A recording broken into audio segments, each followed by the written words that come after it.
What is going on, everyone? My name is Andy. Welcome back to another FPL video. In this one, I'm going to talk about my latest FPL draft. Essentially, I was tinkering with my current team, trying to fit a couple of players in there, namely Cancelo and Martinelli. And I was trying to work out different setups that would look good. And I stumbled across a one premium setup that I think looks great for a load of different reasons, although there are obviously some disadvantages like there are for every draft. And while I'm not sure I'd necessarily settle on something like this for game week 1, I thought it was interesting enough to talk about. So hopefully you do enjoy it. Of course, give it a like and hit that subscribe button if you are new around here.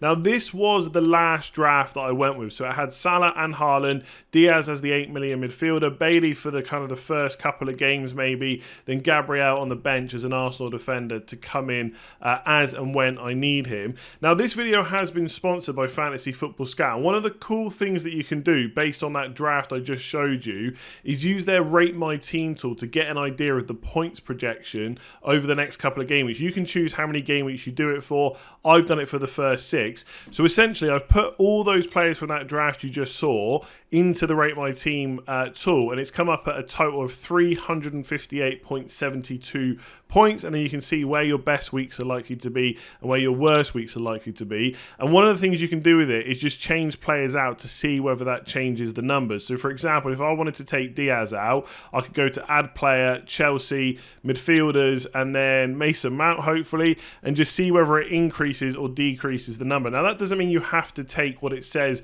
as gospel, but it might give you a good idea if you're torn between two players which one to go for, and you can use that throughout the season when you're making your transfers. So if you want to make use of that tool and all the other stuff in the Fantasy Football Scout members area, click that link in the description below. That will take you through. You can sign up monthly or yearly, and the idea is I'm going to show you my new draft or latest draft as well in this video. Then at the end we'll see whether the score gets better or worse and whether it's something I should seriously consider. So I think this is now the third draft that I've shown you in pre-season. So again, it's a one premium attacker draft. There's obviously disadvantages that come with that around captaincy, which I'll talk about later on when we come on to the attackers. But one of the big advantages is obviously you've got a bit more money to spread around, and you can make use of all that value that's in defence. And when we talk about value, we're kind of talking more about how many points can they get versus the money that they cost. And we know that the likes of Trent, Cancelo, James, Robertson can easily match those in attack, if not outscore them at the same price. Whereas the premium attackers, they're very consistent. Their points per million is not necessarily as good as a lot of other players, but their value really comes in that kind of captaincy conversation, right? So with defenders, it's not really captaincy necessarily. It's just about that points per million, and they are fantastic. And with a draft like this, you can basically get, I would argue, the best defence and the best goalie combination possible. I think Trent, Robertson and Cancelo are not really up for debate. I think if you ask people who the best defenders are, they probably would come out as the top 3 more often than not. It was actually Cancelo that got me thinking about this draft, because I was trying to fit him into the last draft that I spoke about, and I do really like him. Okay, I think even if Cucurella comes in, he will probably play more often than not on the left or on the right. My only, I guess, slight worry is if Pep really wants a left-footed player playing on the left in Cucurella, I don't think Kyle Walker just suddenly misses the whole season or anything like that, and I still think he gets games in the Premier League, so that might mean some reduction in minutes for Cancelo, but I'm not sure how much I want to bet against that. So if I can fit him in, I want him in there. You know, I really like the Chelsea defenders as well. If they're playing as wing backs, James and Chilwell are almost about as attacking as it gets, probably only second to Trent Alexander-Arnold.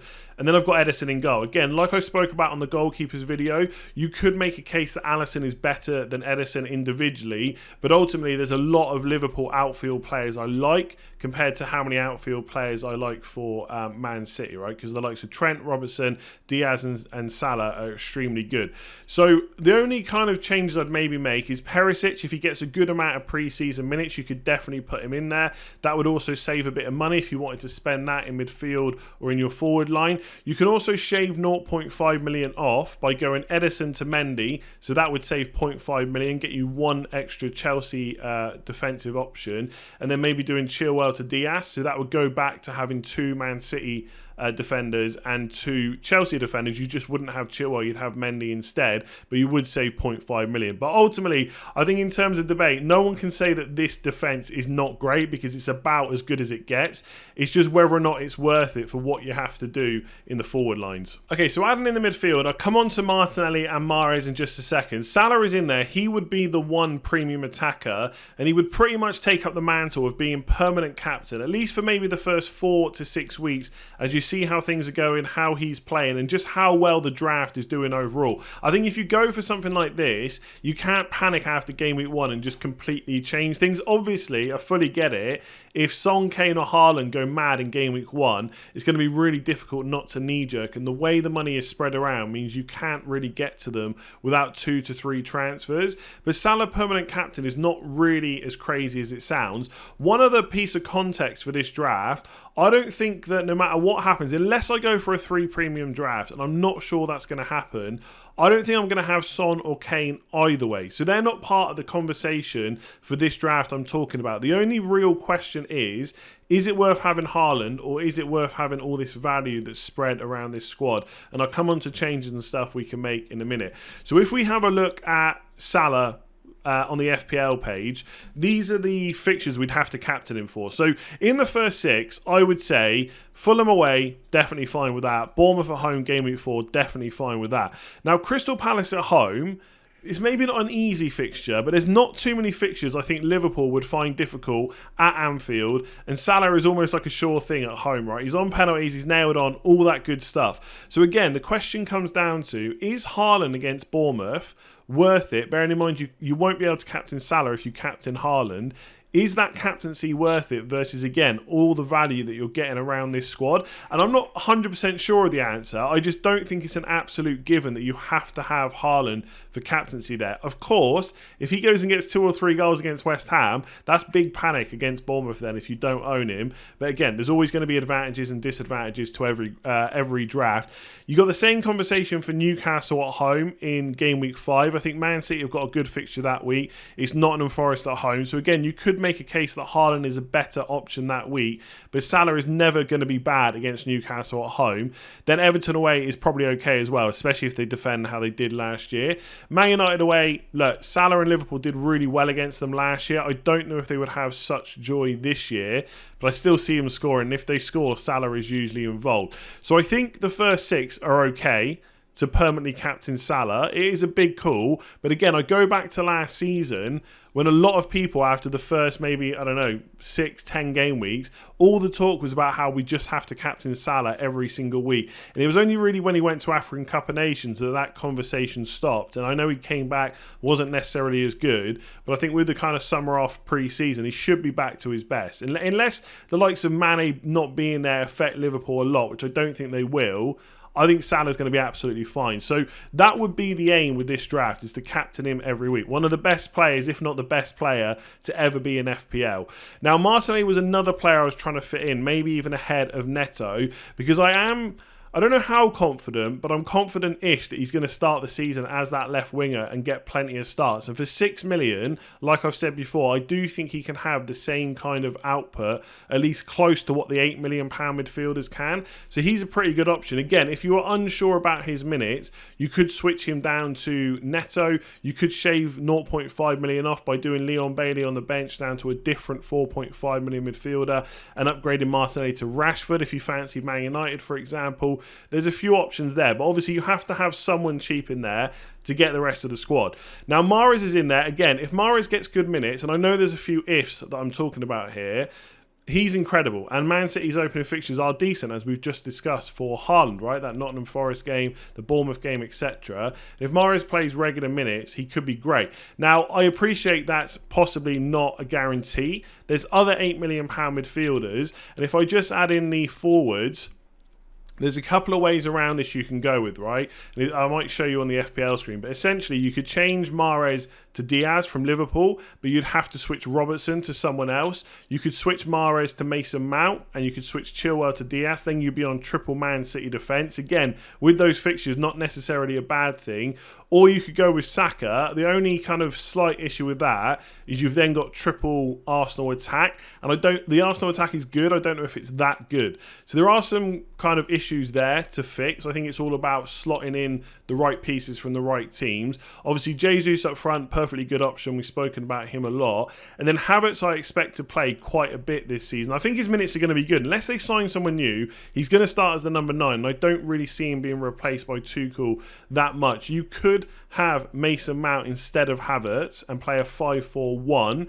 But I just like Havertz because the cheap bench options like Bailey, like Andreas Pereira will at least play, or at least we hope they will play instead. So on paper, this team looks great. The big kind of hole is there's no second premium player. It all comes down to whether you'd be brave enough, and I'm not sure if I am, but if you'd be brave enough to not have that second captaincy option. And again, if you have got someone like Haaland or Kane or Son, if they don't do well, you can downgrade them to literally anyone else. So sometimes it is easier to downgrade rather than upgrade. But on paper, if these players get regular minutes, I think there's enough value outside of Salah that you'd easily keep up with teams that have got 2 premiums. Again, it would rely on some of those cheaper options in those teams not doing great. If Neto starts off the season, does really well. If Martial or Rashford and players like that, the 4.5 million defenders, start off really well, those teams might also keep up with this team, and they've got that second premium to captain if they need to. So again, big advantages,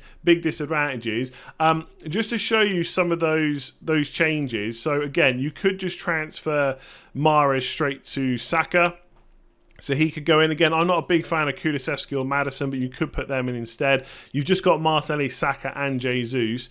The other option I spoke about was to go for Mason Mount. So then you'd have Mount and Havertz for Chelsea attack. Their fixtures are pretty good. And you could swap Chilwell down to any other £6 million defender. So it could be Diaz, it could be Perisic if he was available. Again, I don't know if I'd want triple Man City attack, but it's an option, right? And you are relying on just a few teams. So you've got Man City, Liverpool, Arsenal, and Chelsea. But obviously they are like 4 of the top 5 from last season. It's not a bad thing to kind of rely on those teams. So what you can do if you do play around with a squad like that is come back to something like Fantasy Football Scout on the Rate My Team tool, and you can just swap around the players we've just spoken about. So instead of Diaz, I had, let's go back to him, Cancelo. Instead of Gabriel, I had Robertson. So let me just put them in. And bearing in mind my score was 358, right? So that was my score before. Instead of Mason Mount, we had Mahrez. Let me just put him in.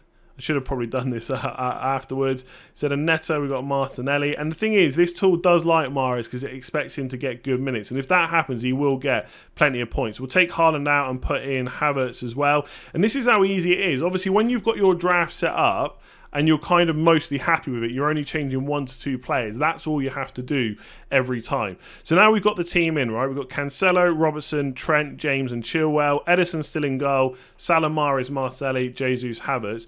The score is now 3-6-3. So according to this tool, this team over 6 weeks is about 5 points better off, which doesn't sound like a lot, but over the course of the season, that can be quite big. So this is something to think about, right? That's what I would do with a tool like this.